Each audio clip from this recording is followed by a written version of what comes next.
memang akhirnya preferensi dari masing-masing individu lah yang menentukan. Jadi memang ada prioritas kebutuhan dari setiap masing-masing individu yang berbeda.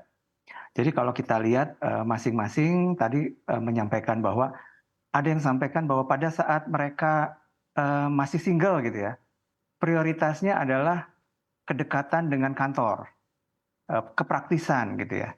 Tapi pada saat sudah menikah mungkin akan berpikir berbeda, karena akan berpikir mengenai keluarga, mengenai fasilitas untuk anak-anak gitu ya, sehingga, pola pikir, lalu kemudian kebutuhan-kebutuhannya dipertimbangkan berbeda, prioritas yang berubah. Nah inilah yang umumnya terjadi di masyarakat. Jadi pada saat awal bekerja, umumnya kalau misalkan memang ya bukan dari daerah tersebut ya, tentunya mereka akan kos dulu. Lalu kemudian pada saat memang sudah memiliki, budget yang, lebih, ada yang mereka meningkatkan kualitas hidupnya melalui kos yang lebih baik gitu ya.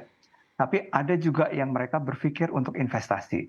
Nah ini memang agak berbeda, tergantung dari latar belakang, pergaulannya, lalu kemudian kita bicara statusnya, keluarga, jenis pekerjaan dan lain-lain. Karena ada beberapa pekerjaan yang memang menuntut ya, untuk, bekerja lebih dari jam kerja biasa.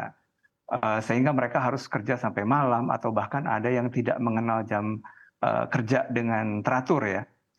Buat mereka tentunya kemudahan kedekatan dengan tempat kerja itu akan sangat penting gitu ya.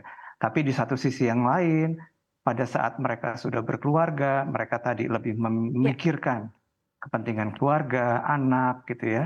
Biasanya malah, mereka mengorbankan, prioritas mereka pribadi demi kenyamanan keluarga atau anaknya. Nah itu yang biasa terjadi Ya. di masyarakat, memang ada evolusi di sana gitu ya. Iya, berarti memang kembali ke preferensi masyarakat ya.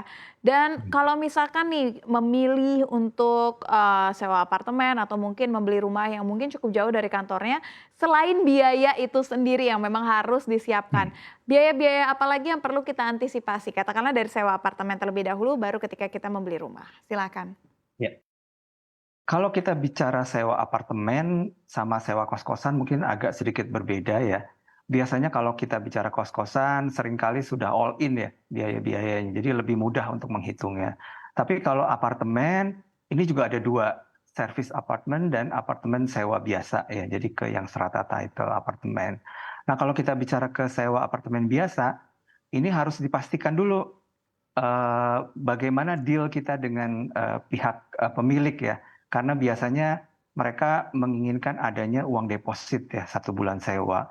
Lalu kemudian kalau kita bicara, sewa ini ada yang mereka bisa bulanan, ada yang harus tahunan atau, 6 bulanan gitu ya. Lalu kemudian, tentunya kalau di apartemen ada yang namanya service charge, ada yang namanya listrik, air, lalu kemudian ada yang namanya uang parkir kendaraan, kadang-kadang ada beberapa apartemen yang harus membayar ya langsung, berbeda dengan uang, service charge-nya. Nah ini, harus dihitung ya, harus dihitung di awal karena kadang kesannya murah ya, tapi ternyata, ditambah dengan service charge, ditambah dengan listrik air, jatuhnya memang cenderung agak lebih mahal. Kenapa tadi kos eksklusif kadang-kadang lebih menarik karena sudah all in dibandingkan dengan apartemen yang biasanya, biayanya dipisah masing-masing gitu ya. Nah Oke, kalau kita bicara ya, kalau misalkan di wilayah Jabodetabek sendiri Pak, perumahan di wilayah mana yang mhm. sebenarnya masih sepi jika dibandingkan dengan wilayah lain?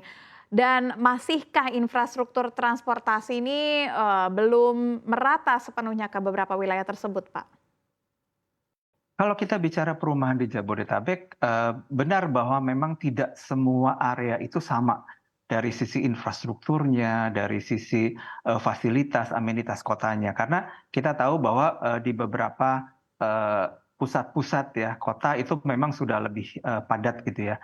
Sementara, cukup banyak sebetulnya area-area yang belum terjangkau oleh fasilitas seperti, eee, maaf, dengan infrastruktur-infrastruktur ya, seperti, jalan-jalan utama, jalan tol, kereta api, mungkin nantinya ada LRT gitu ya. Itu masih cukup banyak yang sebetulnya belum terjangkau, infrastruktur yang memadai. Sehingga memang Seperti misalkan kalau kita bicara ada beberapa area di Bekasi Utara gitu ya, yang mereka memang saat ini masih sepi, belum banyak pengembangan di sana karena jalur ke sananya memang relatif agak sulit.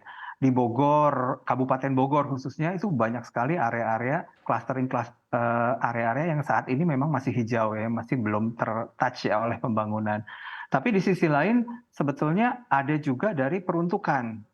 Karena pemerintah ini kan menginginkan beberapa area itu memang digunakan hanya untuk hijau, jadi sebagai reservasi konservasi ya, di mana memang tidak diinginkan adanya pembangunan di sana. Ya. Juga ada beberapa yang sifatnya sawah gitu ya, yang memang tujuannya mereka tidak boleh dibangun. Nah, jadi tergantung dari kebutuhan pemerintah juga.